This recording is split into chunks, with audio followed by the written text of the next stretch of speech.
Good morning, welcome back dito sa channel natin. My name is Professor Excel and today pag-uusapan natin ang tungkol sa cell styles and kung paano ito mapapaganda and paano ito makakatulong na mapabilis ang work natin. But before that, may ipapakiusap po muna ako sa inyo.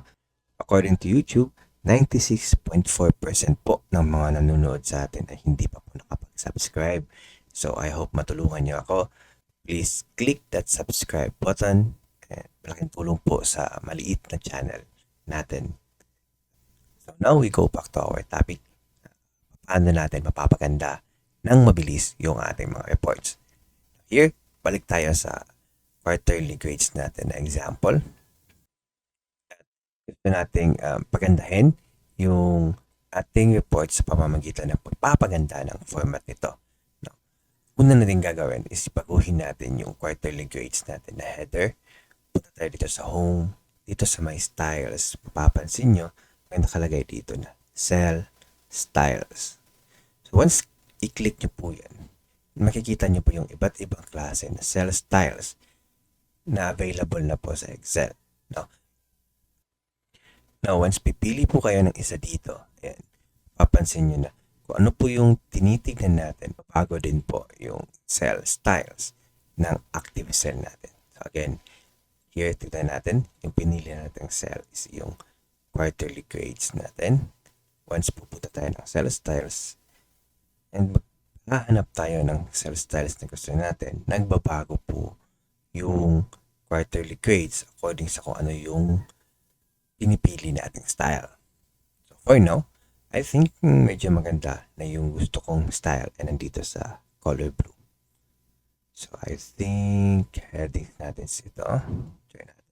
And quarterly grades. Heading number 1. So tapos na ako nag-format ng heading natin. I-format naman natin yung dito. So again, piliin natin yung gusto natin i-format. Punta tayo ng cell styles. And maghahanap tayo ng format. So ito, I think better yung accent 1. Ngayon naman, is yung boys, ay pipiliin ko. And yung girls, kasi gusto ko na the same yung format nilang dalawa. So, cell styles. Tapos gagamitin ko yung ito, accent 1, 40%. And lastly, and itong dito. Upang makapili po kayo ng multiple cells, pindutin nyo lang po yung control and kunin nyo po yung range. So sa example natin, A, pipiliin ko yung A hanggang H, 10. Tapos, pipindutin ko yung control key and pindutin ko ng A13 hanggang H17. Balik tayo sa cell styles and I think pwede na yung 20% accent. And so yan na yung gusto kong theme na gagamitin natin. Now, what if hindi lang isang sheet ang gumagamit ito? For example, may dami kang section na pinaghahawakan. So ito, baguhin natin. Gawin natin result. And may isa ka pang sheet dito for Bonifacio.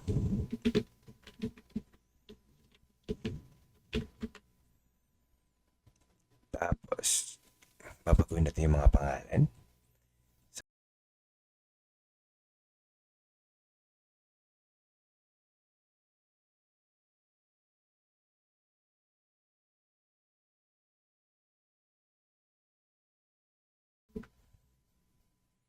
So, yan. So, sa example natin, may tatlo na tayong iba't ibang section na gumagamit ng the same na cell style. Ito yung kagandahan ng paggamit natin ng cell style. Now, for example, sasabihin sa'yo ng head mo na, teka lang, medyo gusto kong iba yung style ng girls. Nang sa ganun ay madali nating i-identify kung boys or girls. So, dito, punta tayo sa result. Yung girl na style, papalitan natin na instead na 40% na blue, palitan natin ng 40% na orange. And yung dito ay papalitan din natin ng style. And then, 20%. So, binago natin yung girls and boys na mapansin natin. And next, sabi nila, parang medyo pangit yung ano natin. Yung heading natin dito. Gusto kong baguhin. So, piliin natin yung gusto nating baguhin. Ayan. And then, cell styles. Yung gamit natin dito ay accent 1 kasi ito yung naka-highlight. Now, ang gusto natin, accent 1 pa rin yung gagamitin natin. But, may babaguhin lang tayo sa style na to. So, i-right click mo lang yun and gamitin mo yung modify. Yan. Once nag-modify ka ng style, mapupunta ka dito.